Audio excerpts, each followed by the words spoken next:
Vaishnavata curado yarasagara edashe karuna kari. Om Gyanati Mirandasya Gyananjana Shalakaya Chatsurumidita Jana Tasmai Sri Gurave Namaha Sri Chaitanya Manovistan Stapitanyana Bhutale Swayan Rupaka Mahyanda Dishwapa Amtikan Sri Krishna Chaitanya Prabhu Nityananda Sri Advaita Gadhar Sri Vasadi Gaura Bhakta Vrinda Hare Krishna Krishna Krishna Hare Hare Hare Ram Ram Ram Hare Hare Namacharya Varya Vanasva Samurtaye Guru Sevai Kanistaya Vaishnavanam Priyacha Patitanam Samudhartava Purnu Kirtanai Radhasya Vidatre Sri Gopananda Yate Namaha Radha Madhava Padma Rasikan Rupanuga Sarva Sri Chaitanya Matanusara Charitam Prajam Parivrajaka Nirdiste Rasa Raja Hrida Jitaya Kunjeva Santan Mudha Srimatam Pranatadmi Bhakti Hidaya Bhakti Avanakyam Gurun Panchakalpatarubhyacha Kripa Sindhuvya Cha Patitnam Pavanebhyo Vaishnavebhyo Namo Namaha. Hare Krishna, buenas noches. Muchas gracias por su interés en escuchar. Estamos ya en la recta final de este curso de Sadachara o del comportamiento de un aspirante al Vaishnavismo. Y el día de hoy vamos a hablar sobre el tema relacionado con el Bhakti Yogi y su relación con la familia, su relación con su esposa, su relación con sus hijos, todo lo que esto implica y cómo llevar una armonía, un balance, un equilibrio en la vida familiar y que esto sume a la vida espiritual. Entonces voy a compartirles la pantalla para que puedan ver la presentación.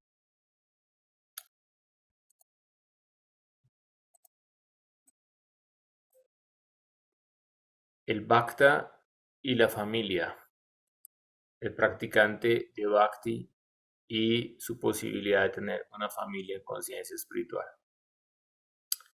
En el Srimad Bhagavatam, en el 11º canto, el Señor Krishna le da unas instrucciones a Uddhava.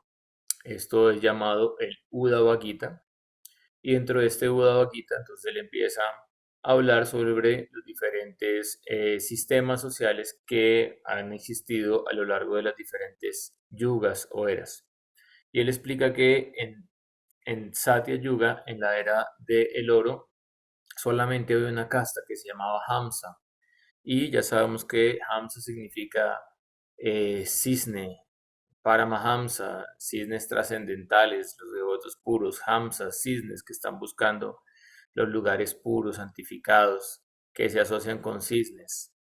Entonces, pues en ese momento el Dharma, la religiosidad, el deber se manifestaba al 100%, y eso hacía que las personas llevaran vidas religiosas, vidas piadosas y no existiera la religión. Después de esto, en Tetra Yuga, las órdenes sociales se manifestaron de el Virat Rupa, del cuerpo universal. Entonces el Señor Supremo tiene 4 manifestaciones principales. Uno es el Virat Rupa, la forma universal. Otro es Brahman, el aspecto impersonal de la verdad absoluta. Otro es Param Atman, el maestro interno, el Chaitya Guru. Y el otro es Bhagavan Sri Krishna, lleno de cualidades y atributos trascendentales. Desde el cuerpo del Virat Rupa, los brahmanas surgieron de el rostro del Señor, los kshatriyas de los brazos del Señor, los vaisyas, los agricultores del muslos del Señor, y los shudras, la clase obrera de las piernas y de los pies del Virat Rupa. Y cada división social era reconocida por sus deberes y por sus comportamientos particulares. Ahora, en relación a los diferentes ashrams o etapas en la vida, entonces la orden de vida de Grihasta o el matrimonio surgió de la espalda, de la forma universal. Los estudiantes célibes surgieron de el corazón del Ser Supremo, los brahmacharis. La orden de vida de retiro, que son las personas que terminan sus deberes materiales y se retiran al bosque a meditar, vanaprastha, apareció del pecho del Señor. Y la orden de vida de renuncia, el sannyas ashram, se ubicó en la cabeza del Virat Rupa. Para todos los diferentes varnas y ashram hay unas recomendaciones que acá el Señor Krishna explica en este 11º canto del Srimad Bhagavatam. Ahimsa Satyam Ashteyam akama, kroda, lopata, uta, priya, hiteha, cha, dharmoyam, sarva, varnikaha. La no violencia, ahimsa, aunque sabemos, es un sánscrito que es difícil de traducir, pero ahimsa, más que no violencia, significa no violencia innecesario, porque la violencia en algunos momentos es necesaria y es dharma. Satyam, la veracidad, Asteyam, ser honesto, y el desear la felicidad para todas las entidades vivientes, el ser bien queriente de todos, y por otra parte, el liberarse de Kam, de la lujuria, liberarse de Kroda, de la ira, liberarse de Lobha, de la codicia. Estos constituyen el Dharma, el deber prescrito para todos los miembros de la sociedad, Sarva Varnika, no solamente para los brahmanes. Todos los seres deben cooperar desarrollando esas cualidades y así se puede obtener paz, armonía. Entonces, por eso vemos que en este momento hay tantas guerras que se están viviendo en el mundo. ¿Por qué? Porque las personas no siguen estos principios. Ahora, acá hay una pregunta muy importante que muchos de nosotros nos hemos hecho en algún momento en la vida. Y pues que muchas veces esta pregunta fue, digámoslo, eh, coaccionada a veces la respuesta por que se hizo un sobreénfasis dentro de las comunidades espirituales en que el objetivo era ser sannyasi, un gran predicador, ser un brahmachari, grihasta no era tan elevado, no era tan rendido, el que era un monje o el que tenía cualidades brahmínicas era más elevado y el devoto que hacía servicios de forma más humilde, más sencilla no era tan elevado. Y por esto personas que no tenían el adicar para llevar celibato intentaron llevar celibato y pues en muchos casos la consecuencia fue desastrosa. Entonces hay una pregunta, brahmachari y grihasta, y es una pregunta que cada uno tiene que responder, aunque bajo la guía de un devoto puro o de un gurú que no tenga ningún interés material, él te puede ayudar a entender tu sabaf, tu naturaleza. Entonces, las personas quienes desean tener vida sexual deben aceptar el Vivaha Gyagya, el Vivaha Samskara, la ceremonia de matrimonio. Y quienes, por su naturaleza, por sus samskaras previos, no necesitan tener vida sexual, una vida equilibrada, balanceada con una pareja para poder practicar vida espiritual, ellos tienen la elegibilidad para practicar brahmacharya. Entonces es algo muy importante conocer nuestro propio adhikar y este verso lo vamos a seguir repitiendo una y otra vez hasta que nos quede en la mente, en el inconsciente, en nuestra vida. Sue sue adhikare yanishta saguna parikirtita. Actuar de acuerdo a mi propio adhikar, entendiendo mis cualificaciones, mis defectos, mi elegibilidad, es una gran virtud. Y actuar sin conocer mi propio adhikar es un gran error. Entonces, si alguien tiene adhikar, elegibilidad para llevar una vida de celibato, entonces él puede ser sannyasi. Si alguien tiene adhikar para tener vida sexual dentro de un compromiso de un hogar en conciencia espiritual, él tiene la elegibilidad para ser grihasta. Y por otra parte, también en muchas comunidades se hizo énfasis en que había solo un tipo de brahmachari, que era Naistika Brahmachari, que toda la vida va a ser brahmachari. Pero realmente en el mismo Srimad Bhagavatam, en los Vedas, se explica que hay dos tipos de brahmacharis. Uno se llama Naistika Brahmachari y otro se llama Upakurbana Brahmachari. Entonces, Naistika Brahmachari es el que tiene la naturaleza adquirida de llevar celibato para toda su vida. Mientras que el Upakurbana Brahmachari, él puede durante un periodo de estudio en el ashram de su guru llevar celibato y después él se va a preparar para entrar en la orden de vida de familia. Por lo tanto, es muy importante entender nuestra naturaleza, entender nuestro dedicar y mirar cómo conducirnos apropiadamente en nuestra práctica espiritual.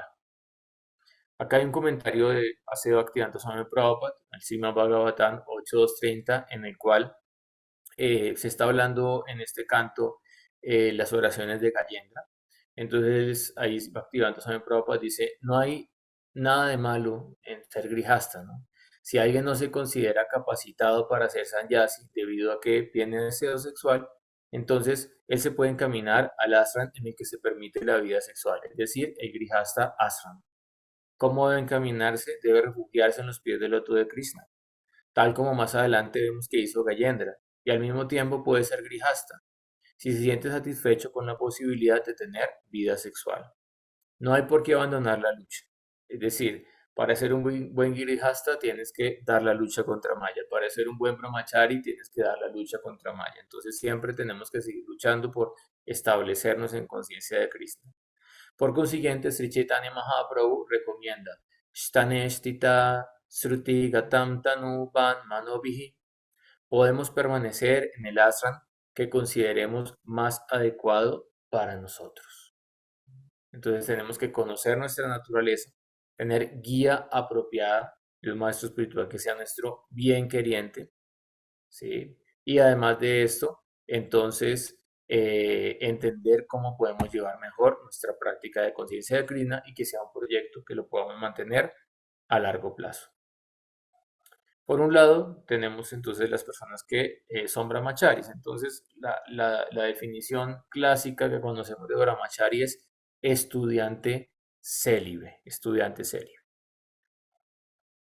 El Srimad Bhagavatam, el 11º canto, el texto 17, allí entonces el señor Krishna sigue explicando a Udava los deberes dentro del Varna y el Ashram. Purificado y con la conciencia fija, el brahmachari debe adorar al dios del fuego, Agnidev, al sol, Surya Narayan, al acharya, entendiendo que el acharya es el representante de Krishna, no es diferente de él, acharya Mahamiyana, a las vacas, a los brahmanas, al guru, al preceptor, a las personas respetables y a los devas. Debe realizar dicha adoración al amanecer y al atardecer, sin hablar, sino cantando o murmurando o en silencio, entonces meditando en los mantras apropiados.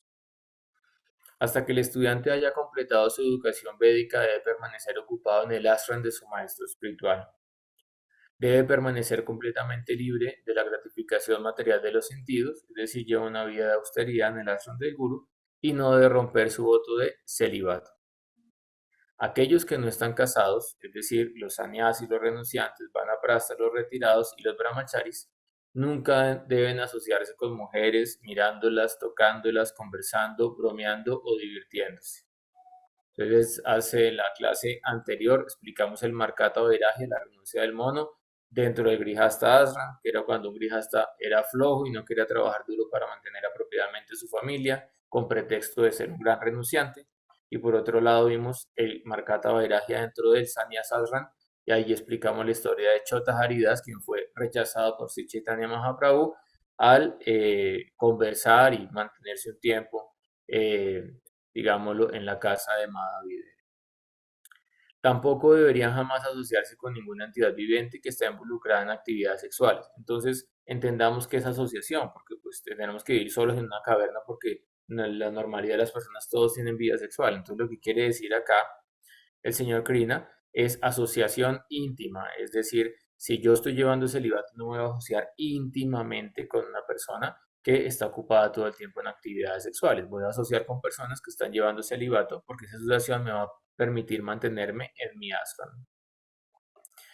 Entonces acá podemos ver la violación a la brahmacharya, que sería un comportamiento inadecuado para un brahmachari. Y en el comentario al Bhagavatam 6.1.12, Sridhar Swami, el comentarista antiguo del Srimad Bhagavatam, él explica: Shmaram Kirtanam Keli Preksanam Kukya Vashanam Sankalpo Adhyavasaya Chakriya Nispatir Evacha. Entonces, ¿cuáles son los 8 tipos de violación a la brahmacharya para un monje que ha hecho el voto de brahmacharya? Recordar al sexo opuesto. Entonces estamos hablando de recordar, no, por ejemplo, voy a recordar a Madre Kunti y las oraciones que ya se enseña Krishna. No, ese tipo de recuerdos más no es favorable para mi cultivo espiritual. Entonces es recordar al sexo opuesto con el deseo de gratificarme con él. Glorificar al sexo opuesto, no glorificar a una gran Vaishnava y Hemalata Thakurani, Yanava Thakurani, eso es Bhakti. Estoy diciendo glorificar al sexo opuesto en relación a que siento atracción por él. Coquetear, mirar lujuriosamente a una mujer, hablar en privado, pensar en tener sexo, esforzarse por tener sexo y finalmente tener sexo, ocuparse en actividad sexual. Estos 8 tipos son los 8 tipos de sexo ilícito que cuando un brahmachari, un sannyasi, un vanaprastha, entonces cae, digámoslo, en estos tipos de violación a la brahmacharya, pues cae su voto de brahmachari y genera una perturbación para la sociedad.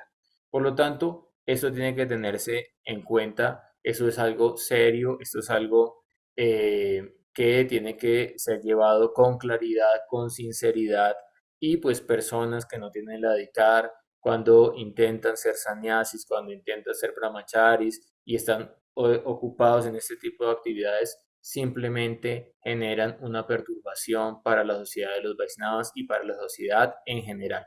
Y son el peor tipo de asociación. Eso lo explica Bhaktivinoda Thakur. Dice, pues asociarse con un materialista no es favorable, asociarse con un mujeriego no es favorable, asociarse con un mayavadi no es favorable, pero el peor tipo de asociación es asociarse con un dharmadvaji, alguien que sale con la bandera del dharma y dice yo soy un gran renunciante, pero está ocupado en vida sexual ilícita. Y por lo tanto esa asociación debe ser rechazada. Ahora, quiero que hablemos un poco más de ese concepto, porque como les decía, el concepto básico es brahmachari igual estudiante célibe. Pero hay un artículo muy interesante escrito por su divina gracia Sila Bhaktisiddhanta Saraswati Thakur Prabhupada, y este artículo se llama Vatsura o Vatasura, ¿sí? El demonio en la forma de un bat, de un ternero, y en este artículo él explica algo más allá. ¿Por qué? Porque brahmacharya no es solamente una restricción. Hemos tenido muchas ocasiones para explicar que lo espiritual es trascendental. Lo espiritual no tiene nada que ver con lo material. Ninguna consideración mundana puede formar parte del entrenamiento o de la conducta espiritual. No es un asunto espiritual siquiera ser capaz de controlar los deseos carnales de uno. Tal autocontrol en sí mismo es de hecho producido automáticamente por el despertar del alma. Pero el autocontrol en sí mismo no es, por lo tanto, una función del alma. Las almas no tienen nada que ver con los sentidos. El alma no desea ni pureza sensual ni pureza sexual. El alma ejecuta actividades en el plano del alma. El alma no es un mero ser mortal. Si brahmacharya significase un método para ganar poder moral, esto es totalmente un asunto mundano. Entonces, si alguien sigue brahmacharya para ganar poder, prestigio, soy un gran brahmachari, soy un gran sannyasi, eso es un asunto mundano, ratista. Eso no tiene que ver con la elevación del alma y su conexión con Radha y Govinda. Y como tal, no es de ninguna preocupación para el alma, sino que es positivamente obstructivo para el bienestar espiritual. Entonces, brahmacharya es un estado, un swabhav, en el cual el devoto de forma natural sigue este modelo y él puede mantenerlo y de esa manera puede ocupar su tiempo exclusivamente al servicio de la pareja divina. Pero si alguien toma este color naranja o en líneas tradicionales el color blanco de un Babaji, solamente buscando entonces ganar algún poder moral en la sociedad de los Vaishnavas o en la sociedad en general, esto es un asunto mundano. Por lo tanto, hay un significado más profundo de lo que es brahmachari. Y ahí vamos a entender que uno puede ser brahmachari llevando celibato y no teniendo relaciones sexuales, uno puede ser brahmachari con su esposa practicando conciencia de Cristo. Entonces, Brahma acá significa Dios, la verdad absoluta. Y Charya significa comportamiento, o Charya también en sánscrito significa actividad. Por lo tanto, Brahmacharya es el comportamiento o la actividad que nos conducen hacia Dios. Eso es Brahmacharya. No lo podemos reducir solamente a la práctica del celibato. Entonces podemos preguntarnos, ¿y por qué entonces siempre se habla de Brahmacharya como celibato? Porque la etapa en la cual un niño iba a estudiar al Gurukula era más o menos cuando el niño tenía 7 años. De los 7 a los 15 años él iba al ashram del Guru en el sistema tradicional del Varnashram Dharma.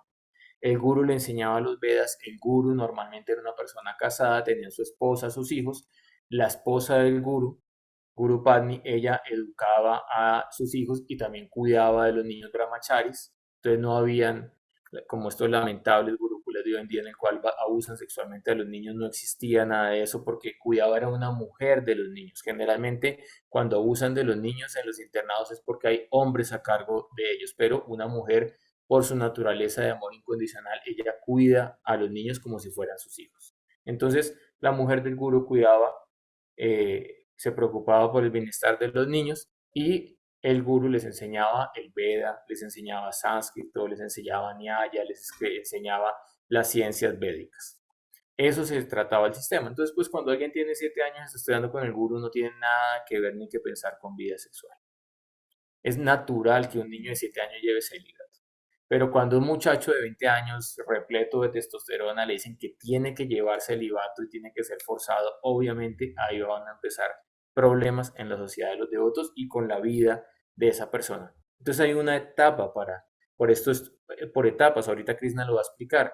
No puedes saltarte, hay un krama, hay una secuencia en estas etapas. Está la brahmacharya, está la vida de casado, está la vida de renuncia y está la entrega total a Dios. Eso es una etapa, es un proceso y es algo que es un fruto natural si llevas una práctica de forma adecuada. Ahora, hay un concepto de la brahmacharya de la Ayurveda y entonces les quiero explicar por qué se hay una relación con el celibato y con la práctica espiritual o con la regulación en la vida sexual. En el Ayurveda estudiamos los diferentes datos. ¿Qué son los datos? Los datos son los tejidos constitutivos del ser humano. Entonces, el alimento, ahara, se constituye en rasa. Rasa es rasa es dentro de la sangre, la linfa. Rasa entonces nutre Rakta, los glóbulos rojos. Rakta nutre Mamsa, el músculo. Mamsa nutre Meda, el tejido adiposo. Meda nutre Asti, los huesos. Asti nutre Maya, el tejido nervioso. Y el tejido nervioso nutre Sukra en el caso de los hombres, el esperma.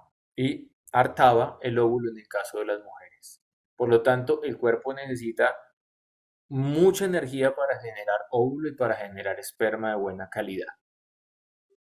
Brahmacharya o celibato es uno de los pilares que sostienen el cuerpo. Estamos hablando desde la medicina ayurvédica. El celibato significa proteger el semen, manteniendo el control sobre los sentidos. El último dato, tejido corporal, que se forma después de la digestión de las sustancias alimenticias que comemos es el sukra o el semen. Según el Ayurveda, la fuerza del cuerpo depende del semen. A diferencia del celibato, la indulgencia y el disfrute sexual dan como resultado pérdida de semen correspondiente a la pérdida de fuerza. Por el celibato uno se llena de ollas, entonces ollas es el octavo dato, es uno más, pero ese es sutil, que es la energía vital que hay en el semen, que genera brillo, genera buen sistema inmunológico, genera intelecto, genera fuerza espiritual. El celibato previene enfermedades, preserva la salud y promueve la fuerza. Entonces, bien sea que uno lleve brahmacharya, ¿sí? Y no tenga ningún tipo de contacto sexual con nadie, o bien sea que uno esté casado, uno también tiene que ser regulado en su sexualidad, porque si una persona está teniendo sexo sin ninguna regulación, entonces se va a debilitar ollas. Y ollas, tellas y pranas son tres energías muy importantes dentro del cuerpo que nos permiten tener buena memoria, smriti, y buena inteligencia y buena energía. Bien, Grihasta. Entonces ya hablamos de brahmacharis, que pues tampoco es mi tema porque yo soy Grihasta. Entonces cada uno tiene que hablar del tema que le corresponde. Y además de esto, la mayoría de todas las personas del Sangha, de la comunidad y de todos los devotos que yo conozco son Grihastas. Entonces cada vez hay menos brahmacharis, monjes célibes que también cumplen una función muy importante en la sociedad de los devotos, pero como explicó hace Bhaktivedanta Swami Prabhupada, el 99% de mis discípulos van a ser grihastas. Entonces, ¿qué es ser un grihasta? ¿Qué significa ser un grihasta? Acá sigue explicando el señor Krishna en el 11º canto del Bhagavatana Udava. Un brahmachari que desee satisfacer sus deseos materiales debe vivir en casa con su familia. Es decir, dos tipos de brahmacharis, Naistika Brahmachari, pasa de ser brahmachari a ser sannyasi, y Upakurvana Brahmachari, por un tiempo es brahmachari en la escuela de guru y después pasa a ser un grihasta. Y un cabeza de familia deseoso de purificar su conciencia debe entrar en el bosque, mientras que un brahmana purificado debe aceptar la orden de vida de renuncia. Entonces acá, por ejemplo, Krishna dice que alguien que no sea brahmana no debe aceptar sannyasa. Aquel que no está rendido a mí, ¿sí? Por completo, prapadyante, rendición por completo, no puede saltarse ni abandonar sus ashrams. Entonces la instrucción del Bhagavad Gita en el capítulo 18, Moksha Yoga, Sarva Dharma Paritayamane Sharanam Brayaham Tuam Sarva Papebhyo Moksha Yami Masu Chaha. Abandona todos los deberes y ríndete a mí, no temas. Es para una persona que tiene el adhikar de volverse un devoto rendido a Krishna. Pero si alguien no tiene el adhikar de volverse 100% rendido a Krishna, ¿qué tiene que hacer? Tiene que pasar progresivamente de un ashram a otro de forma natural, porque si actúa de otra manera va a destruir su práctica espiritual. Quien desee establecer una vida familiar debe casarse con una esposa propia de su casta, que sea irreprochable y más joven en edad.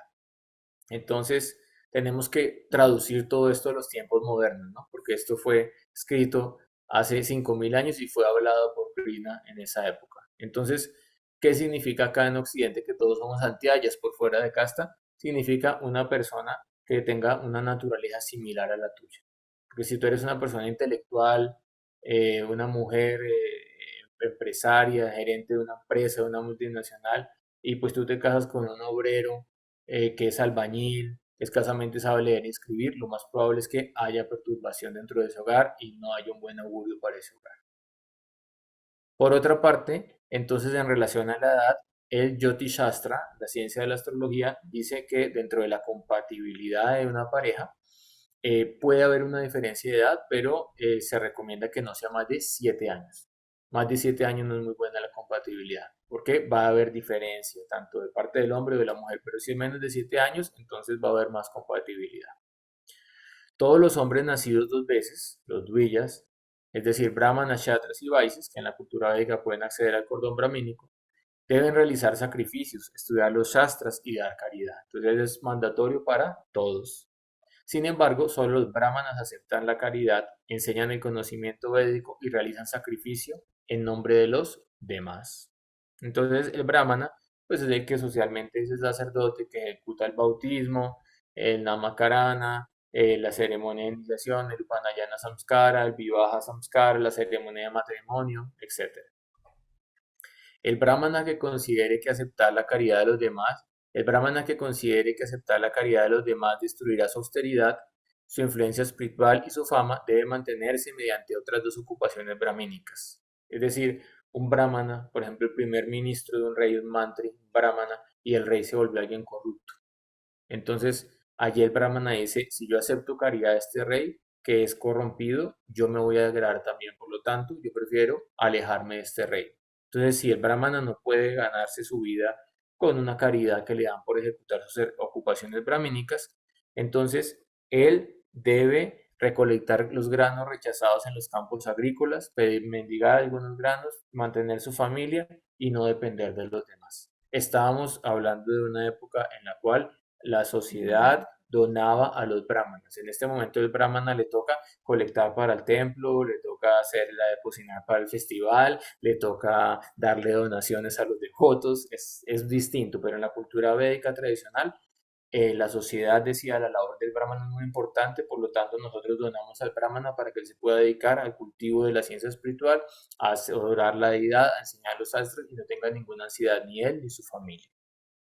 El cabeza de familia debe tener la mente satisfecha recogiendo los granos rechazados en los campos agrícolas y los mercados.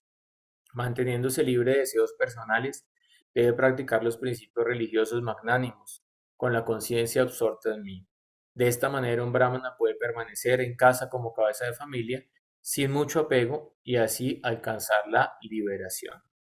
Entonces acá el señor Krishna está diciendo, alguien puede permanecer en su casa, pero él internamente no tiene que estar apegado, tiene que servir a Krishna, tiene que entender que él no es el propietario, Krishna es el señor, es el propietario, yo simplemente soy el guardián de estas propiedades, de estos artículos que el señor ha colocado bajo mi tutela, pero en última instancia yo no puedo estar apegado a ellos porque esto es temporal.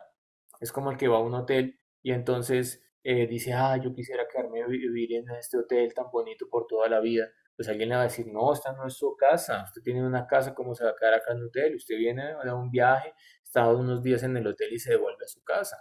Asimismo, nuestro verdadero hogar es Golok Dham, es nuestro verdadero hogar. Acá simplemente estamos en una escritura en el cuarto del hotel, sería un loco el que está pensando eso. Acá simplemente utilizo ese hotel, le doy el mejor uso posible, lo utilizo para servir a Krishna, pero sé que en algún momento tengo que partir de acá. Una cabeza de familia debe mantener cómodamente a sus dependientes. Entonces, es incorrecto, lo explicó Bhaktivinoda Thakur en el artículo de Markata Vairagi. Es incorrecto que un devoto, con pretexto de ser muy rendido a Krishna, de ser muy renunciado, no mantenga bien a su familia, no les dé lo necesario, porque eso va a generar una perturbación dentro del Grihastha Ashram. Acá Krishna está diciendo, un cabeza de familia debe mantener cómodamente a sus dependientes, a su esposa, a sus hijos, a los padres de sus padres si dependen de él, ya sea con el dinero que obtiene por su propia cuenta o el que obtiene por medio de la ejecución honesta de sus deberes. Según los medios de cada uno, se deben realizar sacrificios y ceremonias religiosas. Entonces, el brahmana tiene que cumplir el Sanatan Dharma, el deber con Krishna, con Thakur y adorar la deidad, y también tiene que cumplir el Naimitika Dharma, el deber temporal con su esposa, con sus hijos, con la sociedad, con su jefe.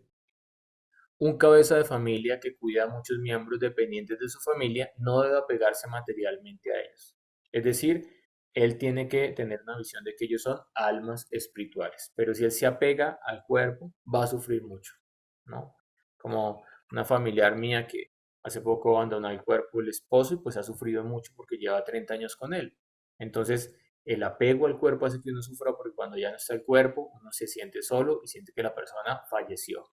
Pero el cultivo espiritual hace que uno recuerde los hermosos momentos que uno vivió en conciencia de Krishna y uno va a decir, hicimos algo muy bonito porque servimos al Señor juntos y seguramente esa alma va a estar más cerca de Dios y por lo tanto yo no voy a sufrir porque alguien se va si va a estar más cerca de Dios. Pero en el caso del materialista, ¿qué garantía tenemos de que él esté más cerca de Dios? No hay ninguna garantía.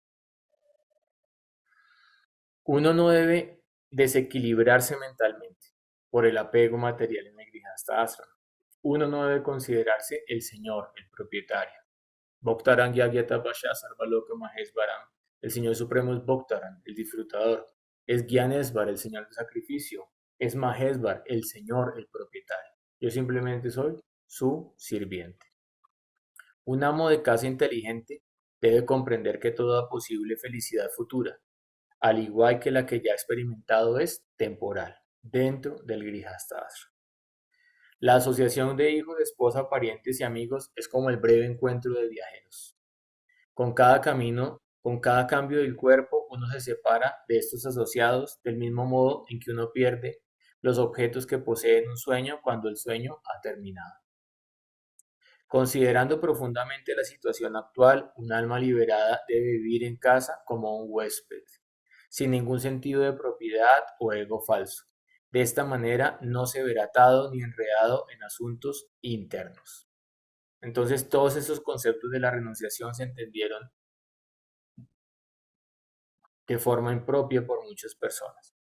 Por eso, por ejemplo, en ISKCON ellos hicieron un equipo llamado Grihastha Vision Team para empezar a mirar las problemáticas de los grijastas, porque la estadística es que aproximadamente el 90% de los discípulos de Bhaktivedanta Swami Prabhupada que se casaron fracasaron dentro de sus hogares con sus familias.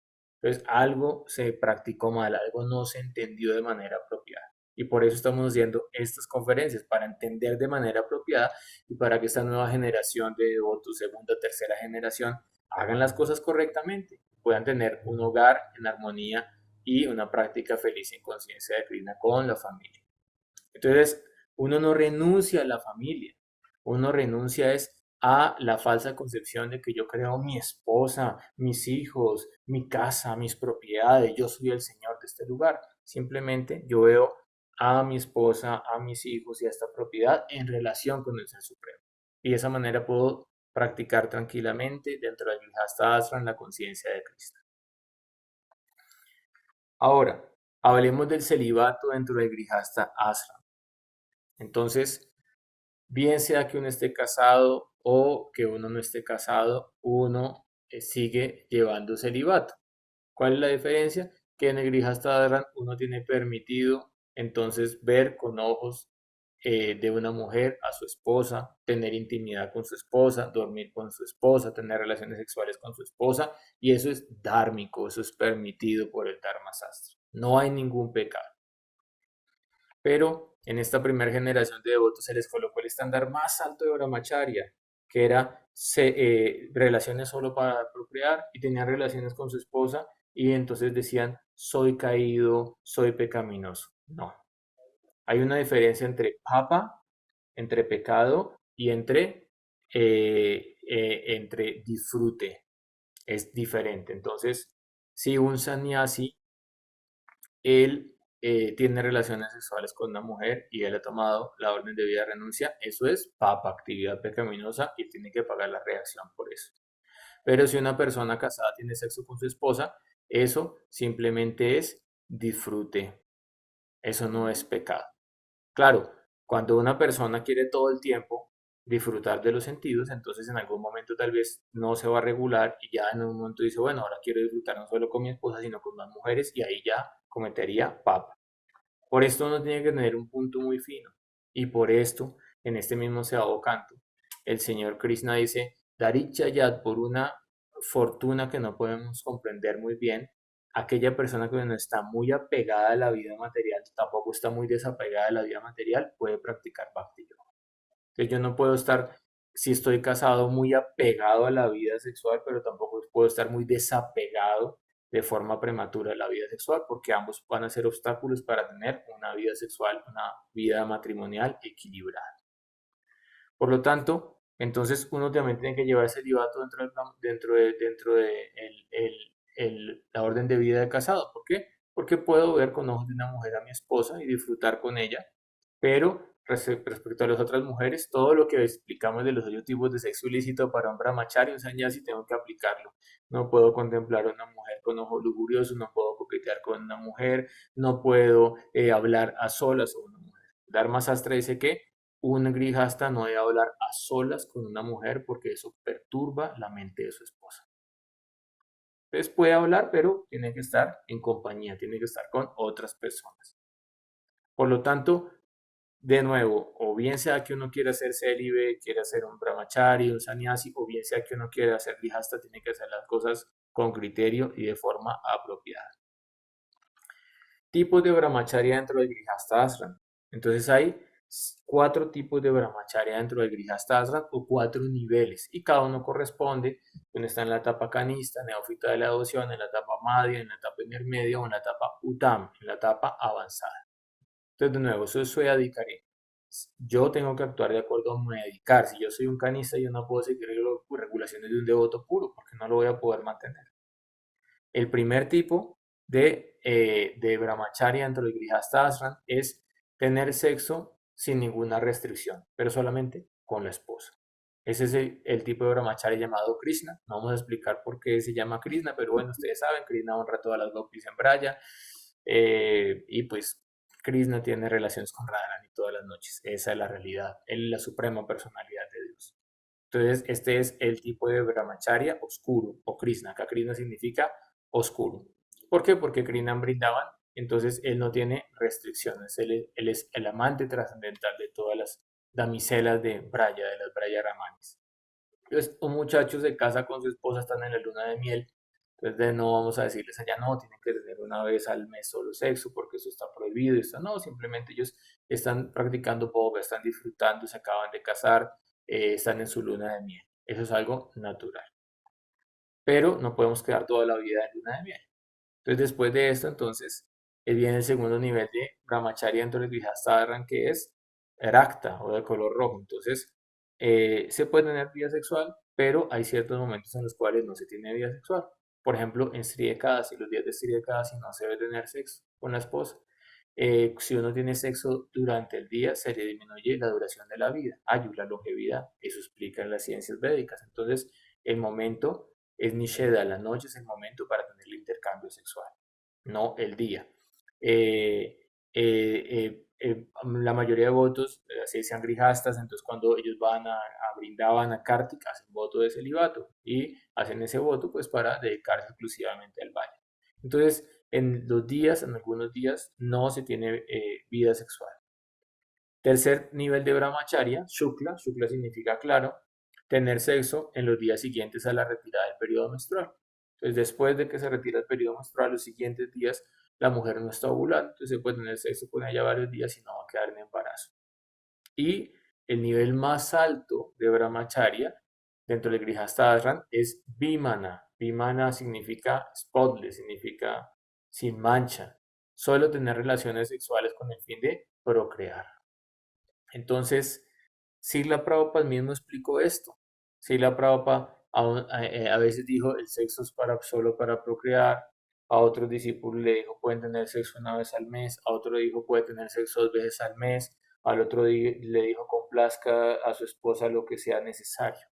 Entonces, si hay alguno que está en un nivel superior, bien sea el hombre o la mujer, cualquiera de los dos y otro en un nivel inferior, y que está en el nivel superior tiene que bajar al nivel inferior.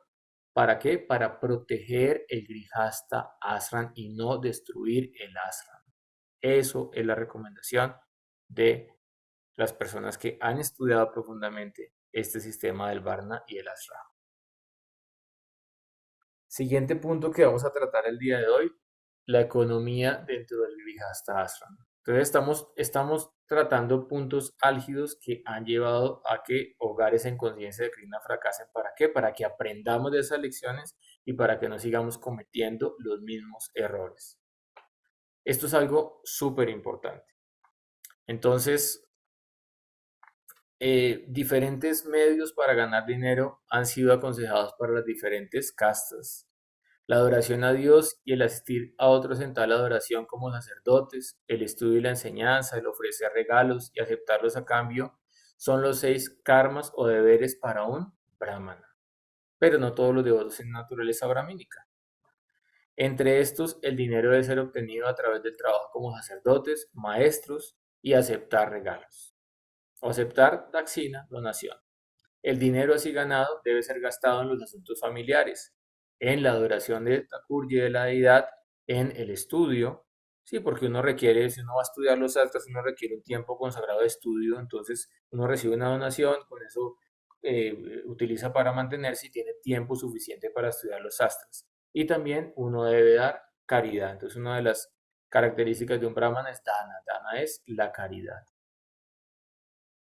Incluso, no sé si saben o no, pero un bhiksu, alguien que ha hecho voto de renuncia, solamente puede recibir granos de un brahmana, no puede recibir granos de una casta inferior. Los hombres de la casta kshatriya deben mantener la familia y subsistir con dinero obtenido por ingresos del erario público. Honestamente, no como los políticos de turno de este país que se roban el erario público. Honestamente, ganarse un sueldo con su trabajo. Obtienen sus ingresos por los impuestos y con el uso de armas. Como los kshatriyas son guerreros, entonces hay unos que tienen que ver con armas y con proteger al pueblo. Los vaishyas deben ganarse la vida por medio de la crianza del ganado, de la explotación, del apareamiento de animales. Y finalmente los shudras deben servir a las otras clases, es decir, a los brahmanas, a los kshatriyas y a los vaishyas para mantener su sustento. Entonces, hay una gran ventaja dentro del Grihastha Ashram y por lo tanto mi recomendación es que las personas que son grihastas, son casados, aspiran a casarse, tienen una pareja estable, estudien las enseñanzas de Thakur Bhaktivinoda.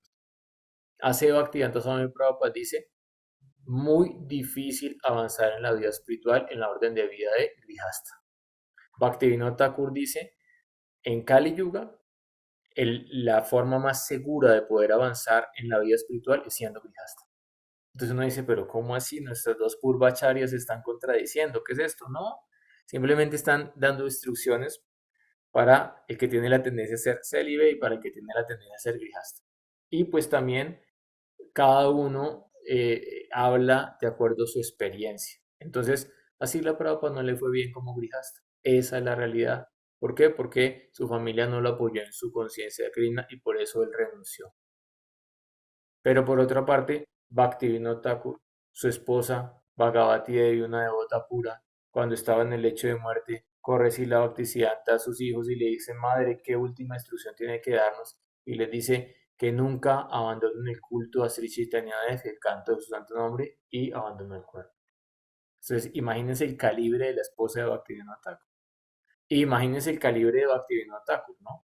Magistrado de la corte en Orilla, escribió más de 100 libros de la conciencia de Krishna, cantaba un lactiario, levantó más de 10 hijos, levantar 10 hijos, ahora la gente se asusta con levantar un hijo, ¿qué será levantar? Las personas antes levantaban 10, 15 hijos, los sacaban adelante sin lamentarse, las mujeres ni los hombres. Entonces, uno tiene que seguir de acuerdo a su ideal. Si yo quiero ser grijasta, tengo que tener un grijasta senior mayor que me dé inspiración, que me dé consejo y que me ayude poco a poco a poder superar mis problemas dentro del grijasta ashram. Si yo quiero ser brahmachari, un sanyasi, tengo que entrenarme con brahmacharis y con sanyasis que están firmemente establecidos dentro del ashram. Y estas enseñanzas son extraídas de uno de los libros de Thakur Bhaktivinoda llamado Chaitanya Siksamrita, del capítulo 4, en el cual pues se habla de los deberes dentro del Varna y el Asrama. Un hombre de hogar debe aceptar una esposa de acuerdo a los ordenamientos de los Shastras. Ya dijimos que haya compatibilidad. Por eso en la cultura védica los padres y el astrólogo se sentaban con los mayores y miraban la compatibilidad de las cartas. Si eran compatibles daban bendiciones para el matrimonio, si no eran compatibles no daban bendiciones. Y hoy en día, en el 2024, aún en India, siguen siendo más exitosos los matrimonios arreglados que los matrimonios por mutua conveniencia. Pero no podemos extrapolar y ahora entonces pretender que en Occidente los devotos tienen que hacer matrimonios arreglados, porque en la primera generación del experimento Hare Krishna en Occidente hubo matrimonios arreglados y también generalmente fracasaron. Entonces, uno tiene que casarse con una persona que tenga una naturaleza similar. El casado está comprometido a demostrar gratitud para sus predecesores a fin de ofrecerles oblaciones, adorar a los devas con sacrificios, servir a los huéspedes con comida, adorar a las jivas, a las entidades vivientes como contratos llenos de verdad, no ser hipócrita en el trato con los demás.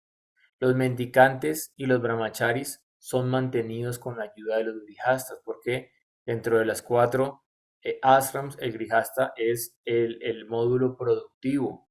Por lo tanto, Bhaktivinoda Thakur dice, por esta razón, la condición de vida como hombre de familia es el mejor de los ashrams. ¿Por qué? Porque puedes servir a todos los Vaishnavas, que son brahmacharis, que son sannyasis, que son vanaprastas, y así te puedes purificar y avanzar espiritualmente. Y además de eso, complacer al Señor Krishna. Porque Krishna quiere servir a un brahman sannyasi, a un guru, pero él sabe que el guru no va a aceptar el servicio de Krishna. Entonces él inspira en el corazón de un devoto para que él preste servicio a su devoto rendido. Y cuando tú sirves a un sannyasi que está rendido a Krishna, entonces tú recibes mérito espiritual y bendiciones de Srimati Radharani. ¿Qué tanto dinero requiere un grihasta? El Upadeshamrita de Sri Rupa Goswami, el texto dice: Atyahara prayasa cha prayalpo niyama graha yana shangal chalaulyam cha sabdir bhaktir vinashyati. Cuando hace uno de estas 6 actividades, sabdir bhaktir vinashyati, arruina su práctico de bhakti. Atyahara, acumular más de lo requerido. Prayasa, sobreesfuerzo. Prayalpa, hablar tópicos innecesarias. Niyama graha, seguir las reglas solo por seguirlas o rechazar las reglas y actuar de forma independiente, caprichosa, es decir, no entender el porqué y el para qué de las regulaciones dadas en los shastras. Yana shangas, asociarse con personas de inclinaciones materialistas, mundanas. De nuevo, asociarse es íntimamente, asociarse con ellos, no saludar a una persona materialista, no hay ningún problema, íntimamente asociarme con ellos. Y lauliam, codiciar logros mundanos. Estas 6 prácticas arruinan el desarrollo del Bhakti, Shabdir Bhaktir Vinashyati. Ahora, Bhaktivinoda Thakur, entonces él tiene un libro que se llama Bhakti Aloka, y en estos libros de Bhakti Aloka él comenta los primeros versos del Upadeshamrita. ¿Y él qué dice al respecto? El significado de estos 2 versos, está hablando del primero y del segundo, se reitera en el Upadeshamrita con la instrucción de rechazar Atyahara. El sentido es que si se aceptan los objetos sensoriales con espíritu de disfrute, esto es atyahara, mas si los mismos objetos de los sentidos son aceptados como la misericordia del Señor y solo en la medida de lo requerido, esto es favorable para el servicio devocional y entonces no es atyahara. Entonces lo que tenemos es que rechazar el mundo, o más bien entender que el mundo es la materia prima para poder adorar al Señor. Un devoto debe tomar solamente lo que le sea necesario. Tomar más o tomar menos no dará resultados auspiciosos, pero lo necesario es distinto para cada uno. ¿Sí? Una persona entonces en una posición alta a nivel social tiene que vestirse de cierta forma, tiene que tener ciertos zapatos, tiene que hablar de cierta manera. Una persona tiene una posición baja en la sociedad, puede llevar una vida más humilde, más pobre. Una persona tiene 5 hijos, pues tiene que trabajar más duro. Una persona tiene un solo hijo, entonces pues no tiene que trabajar tan duro, tener tantos recursos. Por lo tanto, acá la consideración es no tienes que ganar tanto o muy poco o mucho o eres un materialista o te desviaste. No, cada uno tiene que tener lo necesario. Si el practicante toma o acumula más de lo necesario, su vida espiritual se perderá, debido a que estará controlada por las velocidades materiales. Pero por otro lado, si un practicante no acumula lo necesario, entonces el cuerpo, que es el medio para la adoración a Dios, no estará bien protegido. Y asimismo, la extensión del cuerpo, la esposa, ¿sí? Entonces tampoco va a estar protegida y los hijos tampoco van a estar protegidos.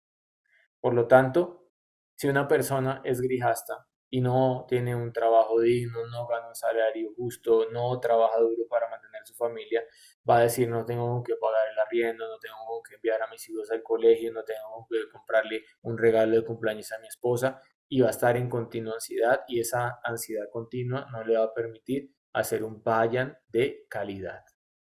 Si tienes en exceso y acumulas en exceso, eso es atiajara. Pero si tienes menos de lo necesario, también estás violando el principio de atiajara. Por eso Krishna en el sexto capítulo del Bhagavad Gita dice, no vas a alcanzar la realización, la práctica del dhyan, de la meditación en mí, si comes mucho, si comes muy poquito. Porque si comes mucho te vuelves obeso, si comes muy poquito te debilitas, estás famélico. Si duermes en exceso o si no duermes lo suficiente. Uno debe ser regulado en sus hábitos de comer, dormir, trabajar y recrearse. Y a través de esa regulación, practicando yoga, uno fácilmente puede mitigar el sufrimiento de la existencia material. Último punto para terminar nuestro Harikata de hoy, resolución de conflictos dentro del Grihasthasana. Entonces hay que entender que uno se casa con una persona para pagar karma, para acompañarse, para aprender a amar y la visión es yo ayudo a sanar a mi esposa y mi esposa me ayuda a sanar a mí. Por lo tanto, no pretendamos convivencias perfectas, matrimonios perfectos. Incluso en la relación de Radha y Krishna hay todo el tiempo bajadas y subidas. Obviamente, eso es una relación trascendental. Entonces ellos entran en un humor que se llama Hash Parihas, lo estuvimos estudiando esta madrugada. Entonces, en este humor de Hash Parihas, Krishna hace algo que obviamente no es correcto. Entonces, él dice, mire lo que hizo esta señora acá al frente mío, Radharani. Miren cómo me marcó el cuerpo. Ella me intentó robar, me intentó agredir y me clavó las uñas y me dejó acosmorado y empieza a mostrarle los signos en su cuerpo a las gopis. Y Radharani se sonroja y dice, pero ¿qué está haciendo este tipo? ¿Por qué hace eso delante de las gopis? Pero entonces Radharani no se deja. Y entonces Radharani dice, ¿ustedes le creen a él? Él es chora, él empezó a robar desde que era un niño de la mantequilla. Todos lo saben, en Brindaban iba a las casas a robar a pesar de que Madre Yasoda le daba la mejor mantequilla de todo Brindaban. Además de eso, nunca quiso ir a la escuela, no fue a un gurukula, no estudió bajo la guía de su guru, porque en Brindaban ellos tienen un guru, Saubhari Rishi, y tienen otro guru ya después cuando sale de Brindaban, que es Sandipani Muni. Entonces no quiso estudiar, él parece un gamín, se la pasa todo el día por la calle, se la pasa en el monte con las vacas, prácticamente es como una vaca. Así es él, y ustedes le creen todo lo que él dice. Entonces todas las gopis se echan a reír y Radharani vence a Krishna en el has parijas o en el sentimiento de bromear. Y así como en ese momento Krishna ríe, hay otros momentos en que Krishna no ríe ni Radharani tampoco ríe. Entonces Radharani está con Krishna y Krishna quiere que Radharani entre en Man, experimente su manifestación como Manini. se enoje. Entonces Krishna dice, eh, Chandravali.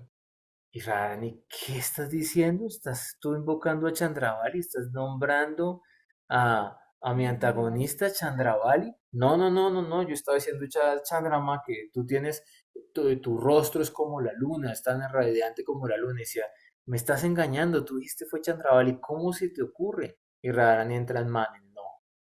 Y entonces no quiero verte, vete de acá.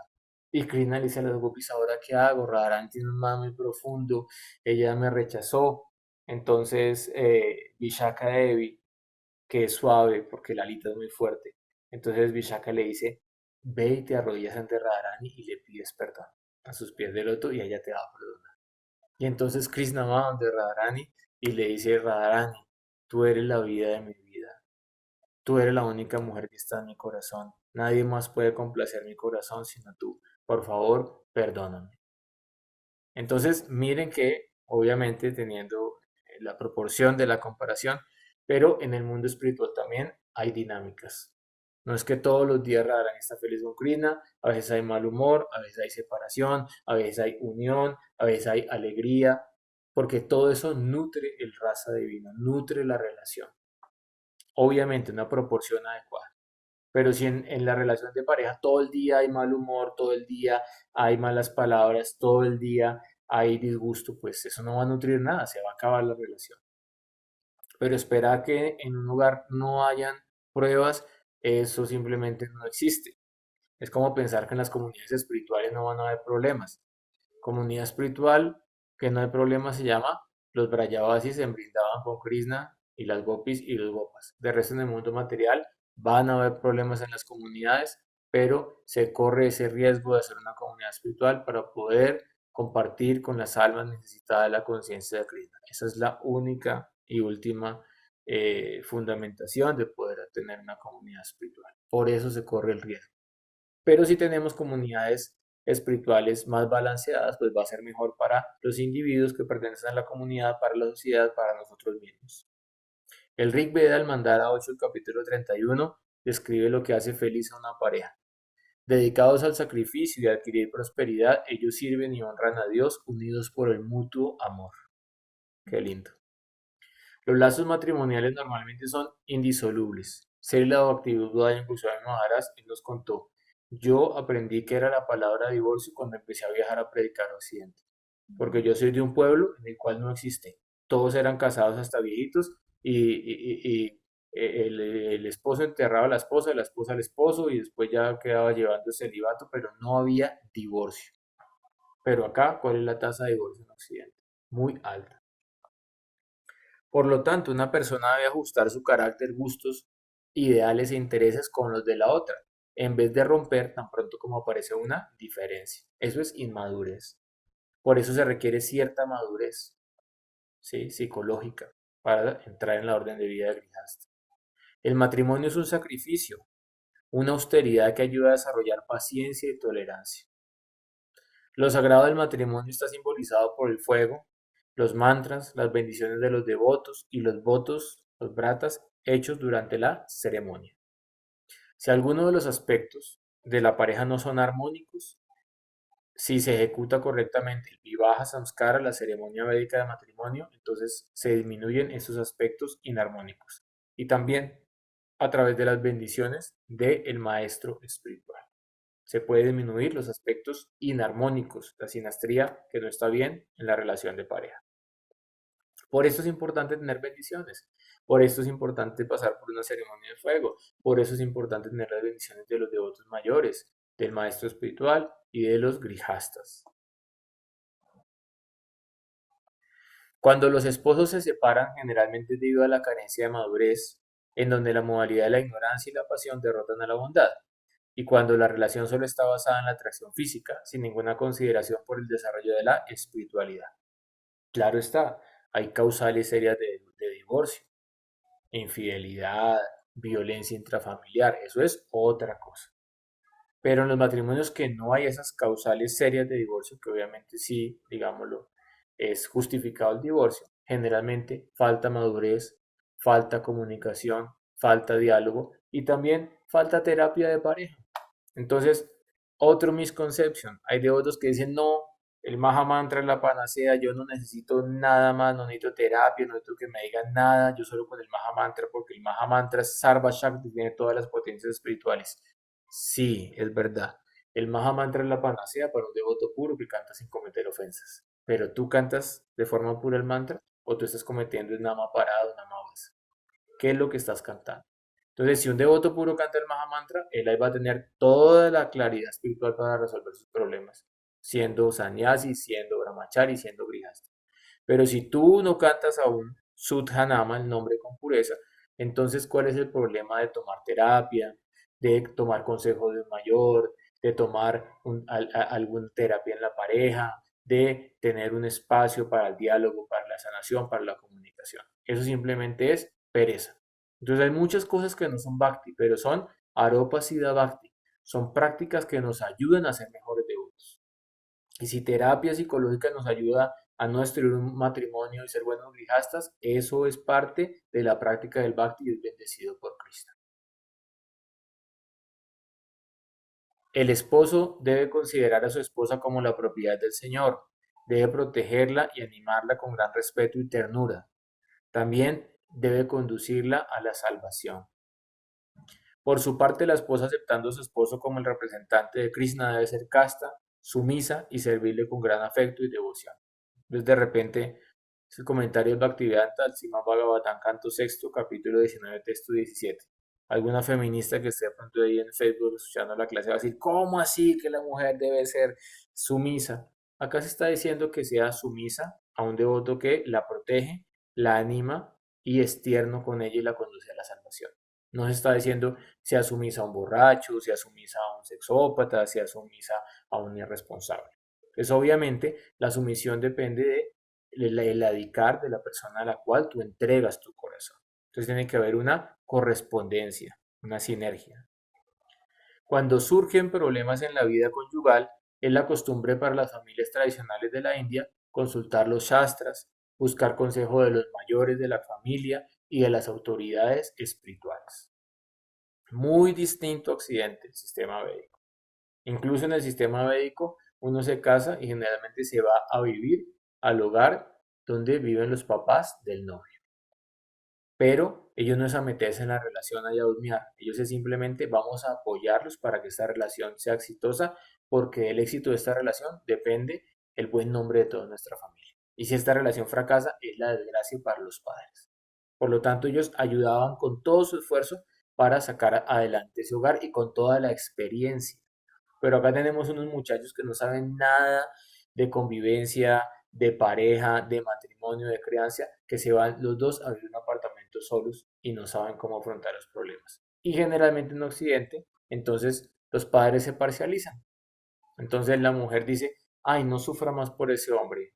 Eso, ese hombre, véngase para acá, para la casa, mija, que hombres, eso hay muchos.